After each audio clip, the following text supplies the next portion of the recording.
Hello everyone, this is Sinead, and I'm coming to you with You'll Learn to Love Me, a Yandere Masky X-Reader by FluffyWubs. We're going to be starting off with Chapter 45. I'm not sure for how long I've been walking around these dark woods. All I know is that I'm completely soaked from head to toe, and the woods were even darker than before. I assume I've been out for hours now and still didn't manage to find the entrance or exit of these woods. In all honesty, I was starting to give up. Those who wandered too deep in the forest ended up being found dead or just not found at all. I guess that's going to be my case. The back of my knees started aching, which only meant that I had to take a break just in case a wound would open back up somehow. I decided to take a seat underneath one of those big trees, resting my back against the bark. I pull at my knees and wrap my arms around my legs, resting my chin on them. I tug at my shirt that's sticking to my skin, loosening it up from my body. This sucks. I should have followed Toby's rule of not singing. That's what led Lou to me. I sniff, wiping my tired and reddened eyes. What did I do to get involved in all of this? I don't deserve this, do I? My mind spirals into a pit of dark thoughts. My throat tightens up as I try my best to blink my tears away. I'm such an idiot. I should have been quiet. I should have listened to Toby. Stupid. Hey, you lost? My breath suddenly hitches at my throat as I tilt my head up at the sudden sound. Someone's standing in front of me, presumably a male. His hands were buried into the pockets of his white hoodie. His face is covered by his large hood, hiding any features that belonged to his face. I noticed his dry, choppy-looking hair droop down from his shoulders. Have I seen him before? I know I have. He looks so familiar, yet I can't put my finger on it. Kind of, I choke out, wiping my cheeks with my wet sleeves. I heard a raspy chuckle emit from his throat before he took out one of his hands from his pocket, offering me assistance. And just as I was about to accept this kind stranger's offer, I noticed something odd. His hand was pale, not like a natural pale, but a pure white. A human could never have this type of skin color naturally. I retracted my hand hesitantly. I know the way out. I could help you out, he states simply, stuffing his hand back into his pocket. He seemed fine at first, but now he's just giving me this weird vibe, and I'm not liking it. Thank you, but I'll be fine, I stammered in an unsure way, nervously clutching the rim of my shirt. I can feel the eyes of the stranger scan over me, and I shift uncomfortably. Should I get up and go? Should I just stay here? The stranger finally straightened himself up and shrugged his shoulders. Suit yourself. His voice had this amusing tone to it. I was expecting him to walk off and disappear from my sight, and I was hoping he would do that.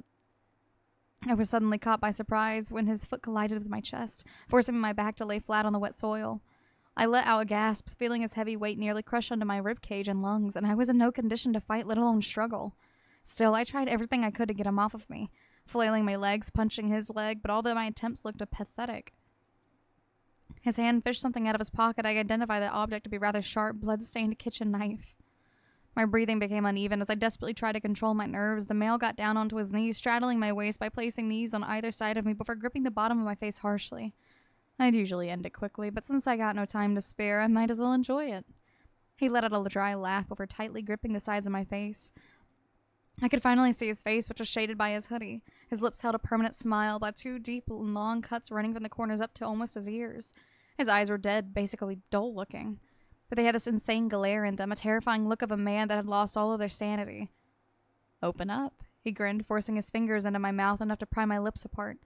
I tried to bite down or shut my mouth out of reflex, but his hands were far too strong. I felt him place the sharpened side of the knife inside my mouth, putting it against the corners of my lips.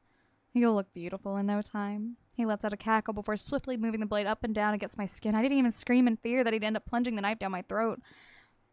I felt a small trickle of blood drift into my mouth and onto my tongue, and the metallic taste wasn't too strong, considering it was a small amount of blood, but it was still disgusting. I screwed my eyes shut. There's nothing I can do. If I just think about something else, maybe it'll numb the pain. I thought about my family, my friends, anything that made me happy. From cute animals to a beautiful scenery. It didn't even take time for me. It didn't even take a second for me to not feel any pain anymore. In fact, I couldn't even feel his weight on me anymore. Just to be sure I wasn't already dead, I opened up my eyes to see the male on the ground next to me, scrambling to get back up onto his feet. I was confused and about to process what the hell happened before I heard a voice that most likely belonged to a child. I knew you had her. Leave her alone. I snapped my head towards the voice, only to see a little girl in a clean pink gown. One of her tiny hands had a tight grip on the arm of a stuffed bear, and she had dark brown, long, wavy, almost curly hair that reached her lower back. Her green eyes held a determined look as she stomped over to the male. I was stunned. Is a little girl really confronting a dangerous man right now?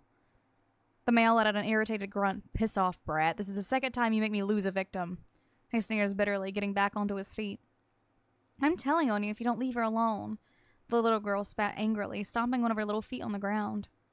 I lightly touched the cut corner of my mouth. It didn't feel too deep nor hurt too much. It just felt like someone slid a piece of paper along the corner of my lip 2 to 3 times. Enough to draw some blood, but nothing severe. Go away, Jeff. The little girl pointed to the side, gesturing the male to pack his stuff and leave.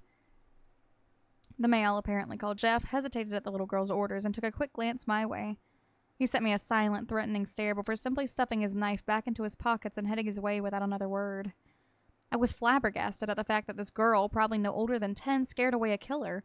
Her eyes were glued onto the killer male, watching until he disappeared out of sight before she turned towards me. Are you okay? She questioned me with a look of concern and curiosity in her big green orbs. I swallowed dryly and nod. I still can't get over the fact that she made a killer flee by just using words. You are Ryan, aren't you? She asks.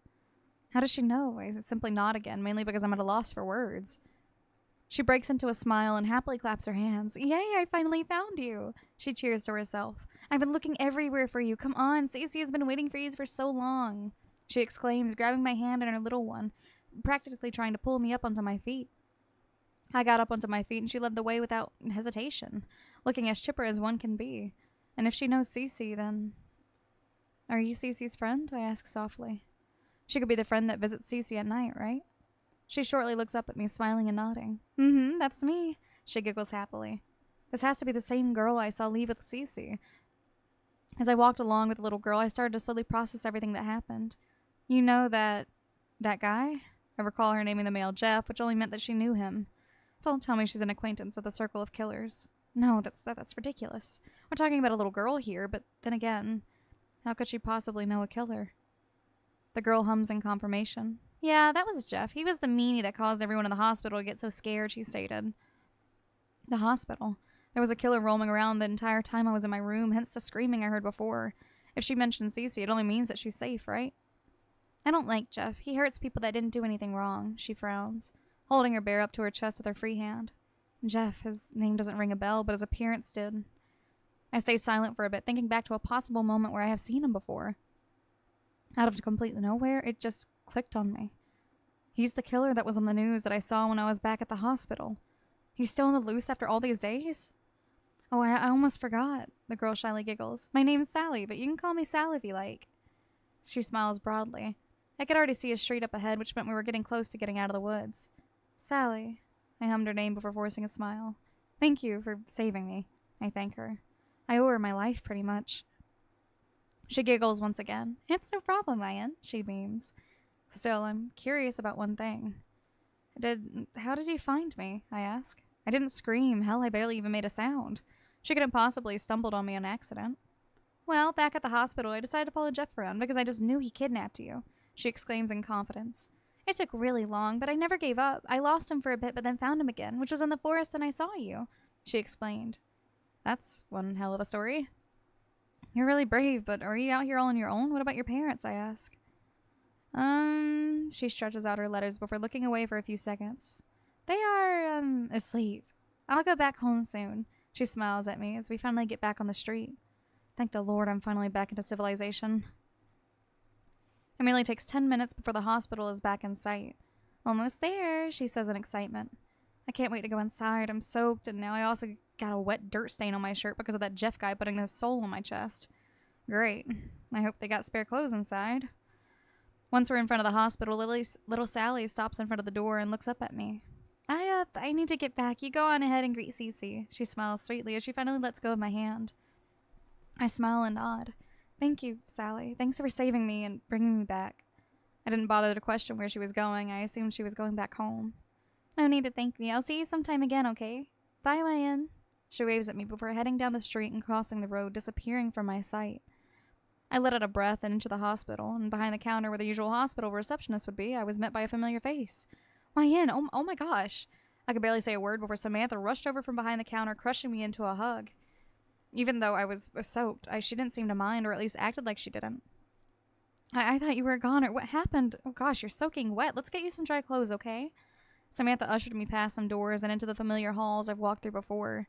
She led me back to my old room, which surprisingly was still not taken during the time I went missing. Samantha left me alone in my room for a couple of minutes before returning with a plain pair of pants and a shirt in her hands. She gave me a minute or two to change before she sat me on the bed and ran a bunch of checkups on me, just in case of any injury. She didn't even notice the cut on the corner of my lips, but then again, it was a small cut barely noticeable to anyone. Lou went out to look for you, like, a few days ago, maybe. I haven't seen him since. She frowned as she checked the back of my knees, bending my legs and stretching them to inspect them. I stiffened up at the mentioning of his name. Oh, he did? I breathed out questioningly. Samantha nods with a confirming hum. I let out a forced chuckle. I haven't seen him at all, I state. Oh, Samantha says, before moving to my other leg. But where have you been? I thought you were killed, she confesses. Oh, shoot, I had to come up with a little white lie. I jumped out the window and ran to the woods, and I ended up getting lost, but someone showed me the way back today. I say, hoping she'd buy my lie. She was silent for a bit while checking out my leg before humming. I'm glad you're safe. Those woods are dangerous, she states.